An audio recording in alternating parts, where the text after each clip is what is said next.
Raj TV நேயர்களுக்கு வணக்கம் and welcome to our show சரித்திர நாயகன் சிவாஜி கணேசன்.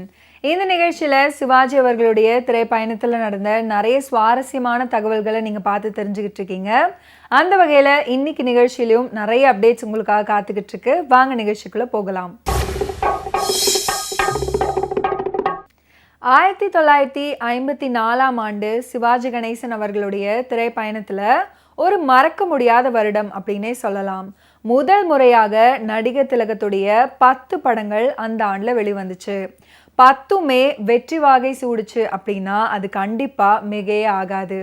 மனோகரா அதில் 10வது திரைப்படம். வசூலையும் வசனத்திலையும் திரையுலகையே புரட்டி போட்ட ஒரு திரைப்படம். அடுத்ததா இல்லற ஜோதி, ஒரு அருமையான திரைப்படம். சிவாஜி அவர்களுடைய 11வது திரைப்படம். இதுவும் ஒரு வெற்றி படம் தான். இதில் வரும் அனார்கலி ஓரங்க நாடகம் இன்னைக்கும் மிகவும் புகழ்ந்து பேசப்படக்கூடிய ஒன்று. பாடல்கள் அனைத்துமே தேனில் ஊறிய பலாசுலைகள் அப்படின்னே சொல்லலாம். அடுத்ததா 12வது திரைப்படம் பிரமிக்க வைத்த அந்த நாள் அப்படின்ற திரைப்படம். இந்த திரைப்படத்தை பற்றி கண்டிப்பாக ஒரு எபிசோடில் சொல்லவே முடியாது. முதல் முறையாக பாடலே இல்லாமல் வெளிவந்த ஒரு திரைப்படம். வில்லனாக வந்த நடிகர் திலகம் இந்த திரைப்படத்தில் விளையாடி இருப்பார் அப்படின்னே சொல்லலாம். படமும் மிகுந்த வெற்றி அடைஞ்சிச்சு. 13வதாக வந்த திரைப்படம் தான் கல்யாணம் பண்ணியும் பிரம்மச்சாரி. நகைச்சுவையில் இன்னைக்கு வரைக்கும் பெரிதாக பேசப்படும் ஒரு திரைப்படம். வெகு சுலபமாக 100 நாட்களை கடந்து இந்த திரைப்படம் ஓடியது. 14வதும் 15வதும் மனோகராவுடைய தெலுங்கு ஹிந்தி மொழியாக்கம். வெற்றியை பற்றி குறிப்பிடவே வேண்டாம். தலைவர் மட்டும் ஹிந்தி பட உலகத்திற்கோ அல்லது தெலுங்கு பட உலகத்திற்கோ போயிருந்தா அவருக்கு இன்னைக்குமே ராஜ மரியாதை இருந்திருக்கும். 16வதாக வந்த படம் தான் துளி விஷம். இதில் நடிகர் திலகத்துக்கு வில்லன் வேடம். மாறி மாறி வில்லனாக ஹீரோவாக வெற்றிகளை தந்த வண்ணம் தரமான படங்களின் எண்ணிக்கையையும் குறைக்காமல் சிவாஜி ஒருவரால் தான் கோலோச்ச முடிஞ்சது. 17வது திரைப்படம் தான் கூண்டு கிளி திரைப்படம். 2 திலகங்களும் இணைந்த ஒரே படம் அப்படின்ற பெருமையை கொண்டது இந்த திரைப்படம் தான். இந்த படத்துலையும் நடிப்பு தான் முக்கியம் அப்படின்னு தன்னுடைய இமேஜை பற்றி கொஞ்சம் கூட கவலைப்படாமல் நடிகர் திலகம் அவர்கள் வில்லனாக நடித்த ஒரு திரைப்படம். அடுத்ததாக 18வதாக வருவது தான் தூக்கு தூக்கி திரைப்படம். திருவாங்கூர் சகோதரிகளோடு விழுப்புர வேந்தன் வெற்றி வாகை சூடிய ஒரு திரைப்படம். முதலாக டிஎம்எஸ் தான் சிவாஜி, சிவாஜி தான் டிஎம்எஸ் அப்படின்னு உலகுக்கு நிரூபித்த ஒரு திரைப்படம். 19வது திரைப்படமாக வருவது தான் எதிர்பாராதது. புதுமையான கருத்துக்கள், பெண் குலத்தை பெருமைப்படுத்திய ஒரு திரைப்படம். கணவனே எல்லாம் அப்படின்னு சத்தம் போட்டு கூறிய ஒரு திரைப்படம். ஒரு பெண்ணால காதலிக்கவும் தெரியும், அதே சமயத்துல அதை தூசியாக கருதவும் தெரியும் அப்படின்னு நிரூபித்த ஒரு திரைப்படம். கே பாலச்சந்தருக்கு 3 முடிச்சை வித்திட்ட ஒரு திரைப்படம். காதலித்தவன் உயிருடன் திரும்பி வந்து தன் காதலை மீண்டும் கேட்கும்போது மனதை கல்லாக்கி கொண்டு உணர்ச்சிகளுக்கு விடை கொடுக்கும் ஒரு பரிதாபமான பெண்ணின் உயிரோட்டமான ஒரு கதை. எதிர்பாராத முடிவு, ஆனால் எதிர்பார்ப்புக்கும் மேலான ஒரு வெற்றி.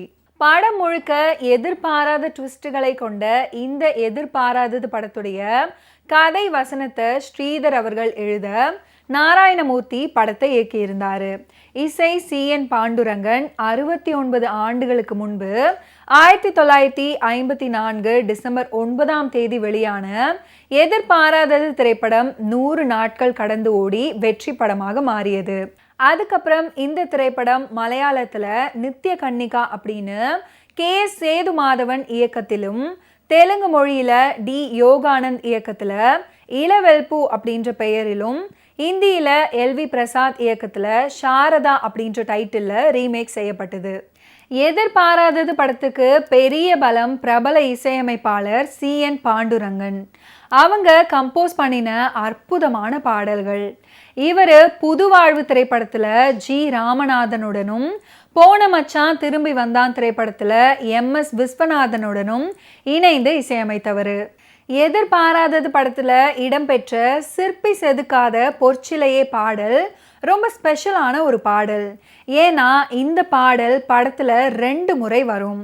ஒரு முறை பத்மினி அவர்கள் சந்தோஷமான சூழல்ல பாடுவது போன்றும், மற்றொரு முறை சிவாஜி அவர்கள் சோகமாக பாடுவது போன்றும் இடம்பெற்றிருக்கும்.